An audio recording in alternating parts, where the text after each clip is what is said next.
Welcome back to the fourth and final video in the Getting Back to Taking Care of Yourself series. So the final video today, I mentioned in the getting your energy back video that starting to manage your stress is a really big one. So let's just tackle stress and really talk about how you can take back your life from stress and overwhelm, especially given that we live in a society that is very, very stressful and really kind of almost values stress instead of, rest and taking care of ourselves. So today, I really just want to talk about two things. The last few videos I've been sharing kind of like myths and then tips, but for today, for stress, there's just two big things that you really have to do. And so I wanted to share those two big things. And the beauty of these, because normally I don't like a cookie cutter approach. You have to do this. I'm not big on that approach, but these are the two kind of umbrella areas where I've noticed you really do need to do something within these two categories. And what you do is going to depend on you and really what feels best to you, what fits best in your life, what is easiest, what is most enjoyable, and what gets you the biggest results. So I'm going to go through that, and then you can let me know which things that I suggest or what comes up for you that you are going to start doing to really get back your life from stress and overwhelm. So the first thing that you have to do if you want to start being in control of your life versus letting stress rule your life. Number one, you have to manage it, right? Like instead of letting stress control you, you need to flip that around and get in that driver's seat, and you need to start being the one who manages the stress. Now, that of course can happen in a lot of different ways. So I'm going to talk about my favorites, and especially the ones that I tend to use with my clients like most immediately and most effectively.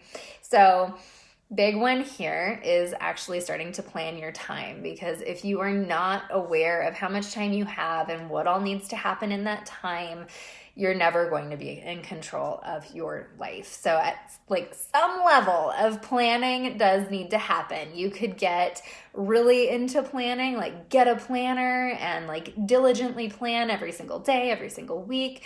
Like you can take it to whatever extreme you want. It could be as simple as like jotting down your to-do list for the day, right? And prioritizing it, and then just, getting done what you can.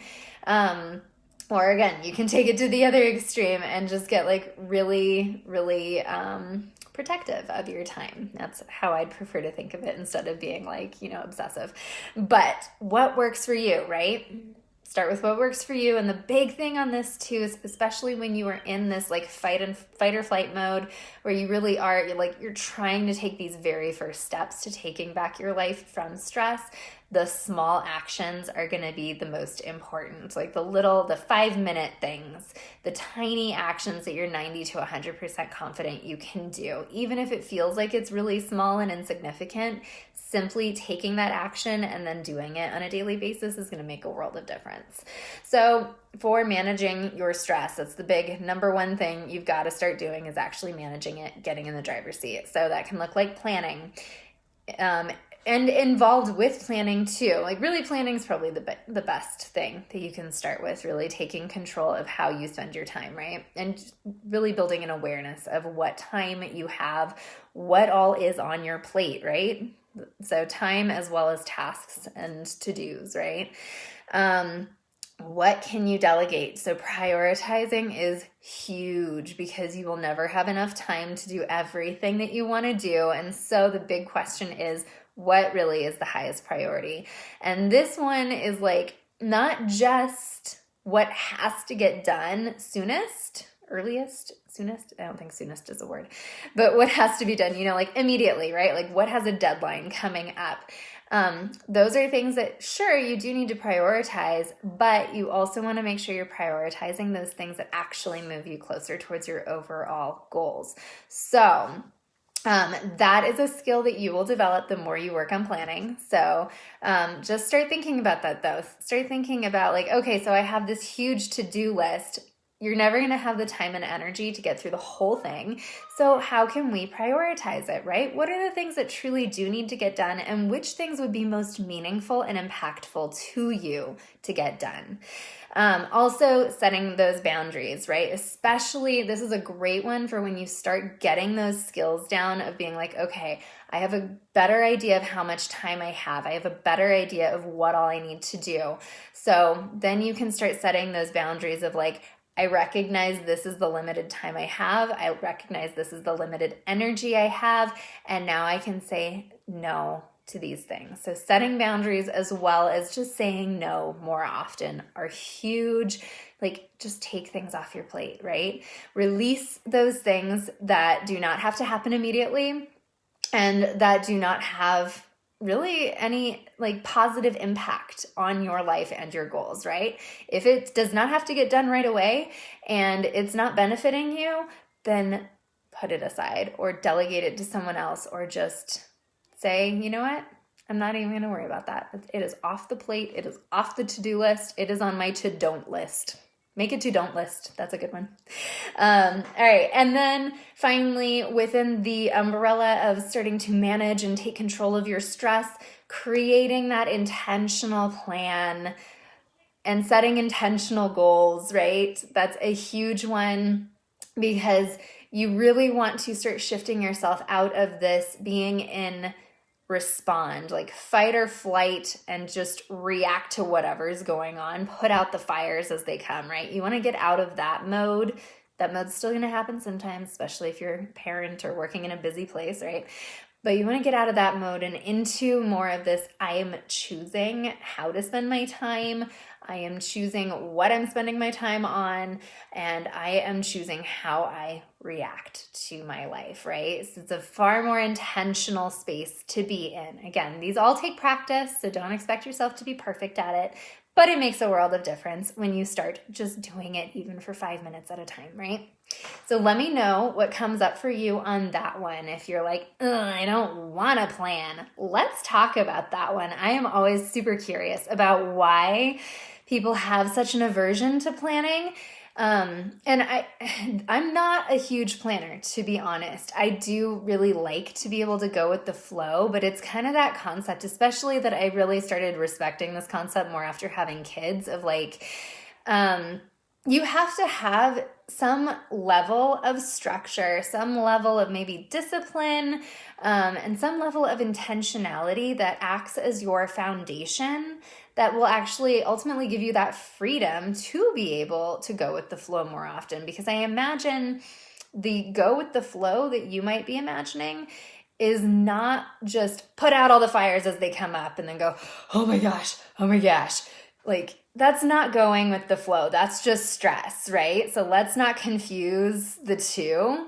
When you are actually intentional with your time and you're like, look, I have this amount of time, I have these things to get done. And when those things are done, I get to do whatever I want.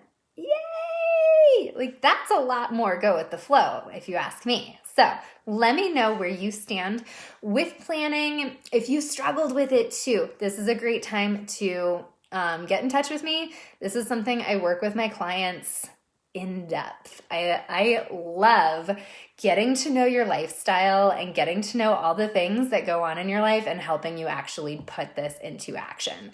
So let me know if I can help you on that one.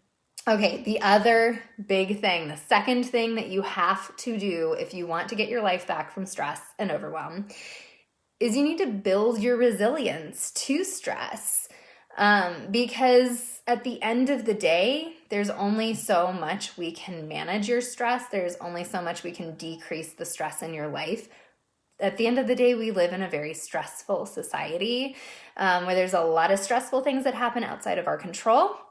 And I mean, like, if you want to get where you want to go in life, like, sometimes there's those phases where you have to push, and there's always more stress than you would like there to be, and there's just only so much you can do to manage that, right? So I do still strongly recommend working on those planning and delegating and intentionality skills.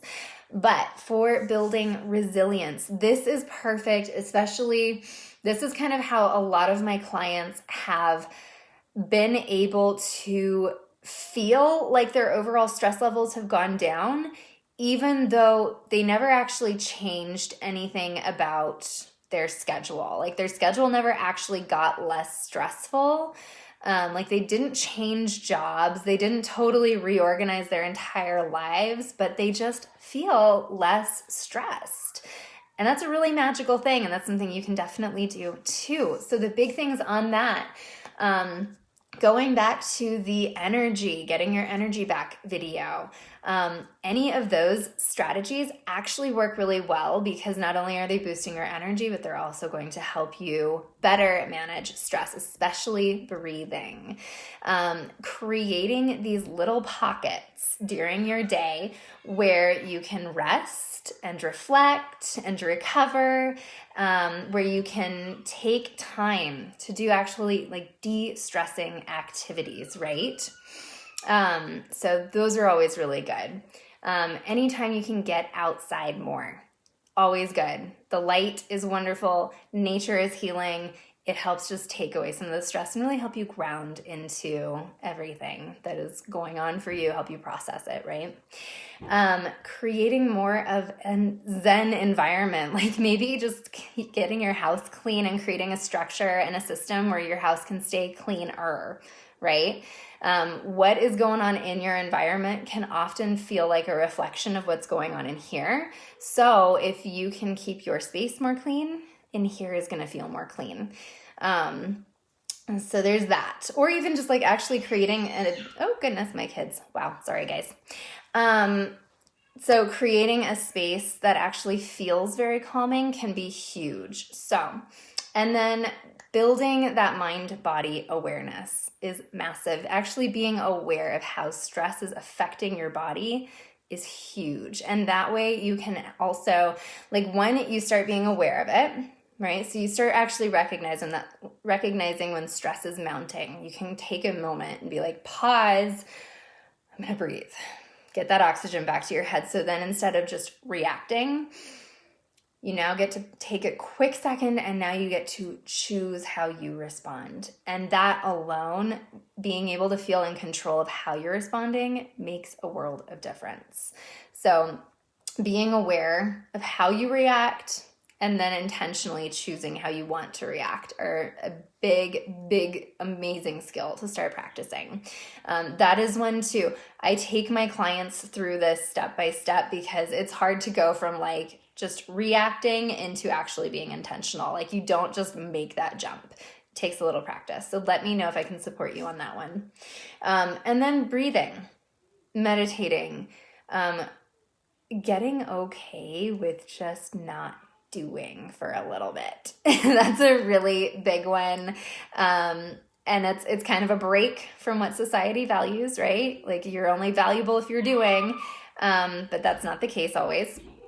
So it's good to be able to take a pause and be able to breathe and be able to actually create space where you not only get to process the emotions and the events that go on in your life, but to also be able to reflect on what is going on, what you are doing, and decide what is working, what's not working, create your plans, get intentional, continuously get back in control, even when stressful things happen. So that's that. Let's see, the last one is supporting those other pillars, like we talked about in the energy episode, energy video.